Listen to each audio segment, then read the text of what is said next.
Welcome back to the channel, everybody. I want to do more talking on this channel about eBay because I think it's something which can benefit a lot of people and help them to build a real and genuine sustainable business that can benefit them both in the short and long term. So I want to share with you some of the tips which I've learnt in my course of selling on eBay, something which I did up until July where my account was suspended. I'm still trying to get it back, but we've spoken about that in enough videos. But I want to talk about what I learned as a seller who sells well over 300 items on the platform and somebody who made over £10,000, I believe it was, in 2 months. So very easy. And again, in the period of time that I was on eBay, this is something which I was growing very quickly. Anyway, I want to tell you about how I was able to sustain this business and grow it to a point where 1 month I did over 7,000 in revenue, and how I even made over 500 in revenue in a day quite consistently. So there's a few things which people often get wrong with eBay.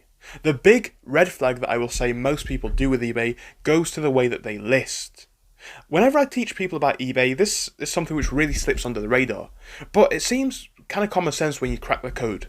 eBay wants to have a platform full of responsive and cooperative sellers.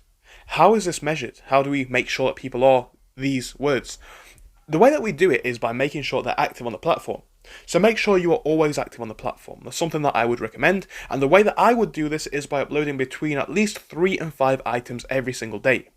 That can be quite hard if you're not dropshipping or don't have access to a large inventory of items, but at least 1 item a day is what I try, but realistically the golden spot in my opinion will be between 3 and 5 items a day. This is beneficial for 2 reasons. One, it grows your inventory on your shop, so obviously, let's face it, if you've got 1 item in your shop, the likelihood it's going to sell is not very high, whereas if I've got 100 items in my shop or 1,000 items in my shop, it's actually quite likely that I'll sell 1, 2, 3, 4, maybe even 10 items a day because of the volume I've got in my shop. So by scaling my inventory and staying active on the platform, I'm going to be bumped up in eBay's algorithm, and that's something which really helped me over the long run. I was not taking much time off uploading new items in the period that I was uploading, and for that reason my statistics were going up, up, up like that. They were just going straight up with almost no stop. Now I looked at a friend of mine's and his statistics were going like this: up, down, up, down, up, down. He's like, what's happening? Why is this so wrong? Why am I barely making sales? And I just explained it very simply. I went, this day where it's up like this, you uploaded 3 items. This day where it's up like that, you uploaded 30 items. For the next 10 days, you uploaded nothing. That's not teaching eBay what they need to see. It's not showing them what they need to know. And that's why your account is probably not getting sales. So obviously, what I would say is upload as much as possible, have as many items in stock as possible, and obviously be a respectful seller, which moves on to my second point. eBay is a platform that works on reputation. They give you access to the platform, and in turn, you build up a decent seller profile. That's displayed in your cases and your feedback. So make sure that you answer both of these things fairly. Now, feedback is a little bit more difficult. There's a lot of ways that we can gain this, which helps us to gain validity with our buyers. The first one of which is asking them to leave feedback. It's very simple. We can do it in a thank you card, which is left in the parcel. We can even send them a message or something like that. But asking for feedback is a good way. Now, when you start to make 5-10 sales a day, feedback starts to roll in very, very easily. And then you don't even have to ask anyone because it's coming in anyway. But when you're trying to build up that reputation initially, that's one of the things that you can do. And in terms of cases, it's very easy as well. If you get a refund request, probably best to answer it. If you get a return request, probably best to fulfill it. These sorts of things just make it obvious that you're a seller who cares. And like I said, the reason apparently, according to eBay, why my account even got restricted in the first place is because I went on holiday for 2 weeks. I didn't actually mark my eBay account as on holiday, and I had 2 cases I didn't even know about them because I wasn't with my phone, and those 2 cases, because I didn't answer them and eBay stepped in, my seller rating went to below standard, and then my account got restricted. So to make sure that doesn't happen to you, answer everything quickly and keep on top of stuff. Another good thing for the longevity of your sales is to keep on top of stuff. What I mean by that is keep everything. Keep where you buy the items from, update tracking as much as possible. That's something which I would do going back if I could. No one really talks about this stuff because, let's face it, when we start selling on eBay, we're beginners, and I didn't know it. But eBay can step in at any point and give you a restriction, where you may have to update the tracking for every single item. If you're in the position that I am in, it's going to be quite difficult, because I've sold, 300-400 items, and they go back as far as I believe it is March. So the likelihood that I'm going to have the tracking details for those is virtually impossible. Some of them didn't even go with tracking to begin with, so it's going to be impossible. But if you can afford it, if it's a marginal difference on your profits, I definitely would add tracking and update it on eBay. That's one of the things that I would do. So these are some of the biggest tips that I could say in terms of growing your eBay store. Make sure you're uploading items consistently, answer requests of your customers, and people will come back. It doesn't really matter what you sell.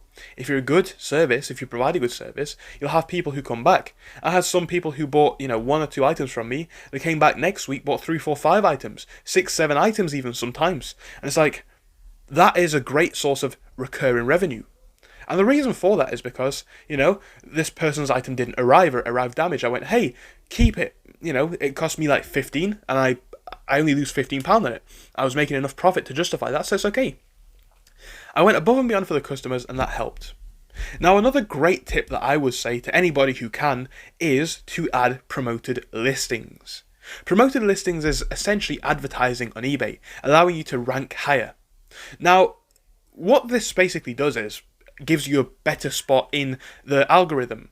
The problem with this though is it is not coming directly out of money that you have to pay up front, but your extra fees. So let's say I go for an ad rate of 7%, an extra fee of 7% comes out of my overall fees. So you've got to make sure it is financially worth it for you and the profits do still all work out. So count that in when you are doing that kind of stuff. But yeah, honestly, it's one of the best things that I would personally do, and I would do promoted listings to help bump my store up in the algorithm. And as you start to go on, all of these few tips I've shared with you will help to grow your store. Another good thing is if you're selling items in bulk, keep your stock numbers fairly low. Now, make sure that the item doesn't sell out because you don't want one of your listings to go down, especially if it's a bestseller. And I had made that mistake a few times myself. But either have, if you have access to the stock, that is, either have keep selling once out of stock or keep updating your stock yourself every so often. If I have one item that I know sells 5 times a day, but I update the inventory to 10, 15 items, it's not going to say running out. When it says running out, it gives the illusion that my item is about to run out, and obviously people are then going to want to buy it because it might not be in stock for much longer. But just keep the inventory low, something that I'd recommend, and it also gives you more of your sale limits. But that's the thing, right? Keep developing the store, keep developing the practice, and you'll get there in the end.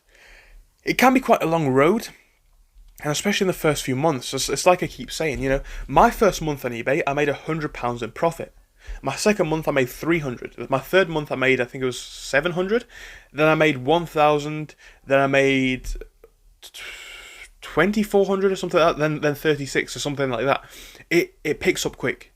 But that's only if you're doing the things that I outlined. To make my store make 10k in revenue, I did a lot of stuff. I was selling hundreds of different items.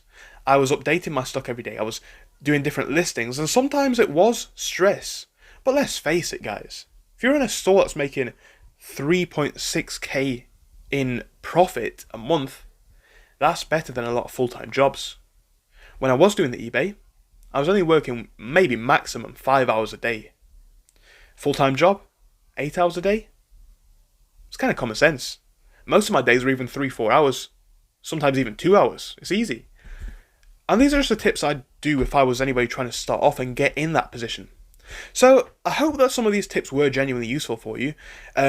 This is obviously more of a beginner video around the topic of eBay, but I know that a lot of people don't know about this stuff, and obviously a lot of people want to make money at the minute with everything being so tight. But even with the economic climate being the way it is, people have still got money to spend on some things, and if you sell things at a good price and offer a good service, you could actually become rich in this time period. So that's just a few tips that I would personally try and implement if I was trying to grow my store. If you want to see more videos like this, do let me know and I can make more of this sort of content. And yeah, I'd like to share a lot more of this stuff with you. So thank you for watching, and I hope to see you soon. Again, if it was useful to you, do drop me a comment and let me know what you want to see in our next episode. It took me a lot of time to learn all this stuff, but I am certainly glad I did, and hopefully it will be of some use to teach you guys. And again, we make videos like this all the time, talking about personal development, business development, and also some of the experiences that I've had. So if it's a channel for you that you might like, please do follow it, and of course I will see you in our next video. That should be out tomorrow, but I will let you guys know as I go on, editing all of the videos I have in stock at the minute, which is kind of going to take a long time. But anyway, I've been ranting towards the end of this video for a bit too long. Let's now end it. See you all again soon.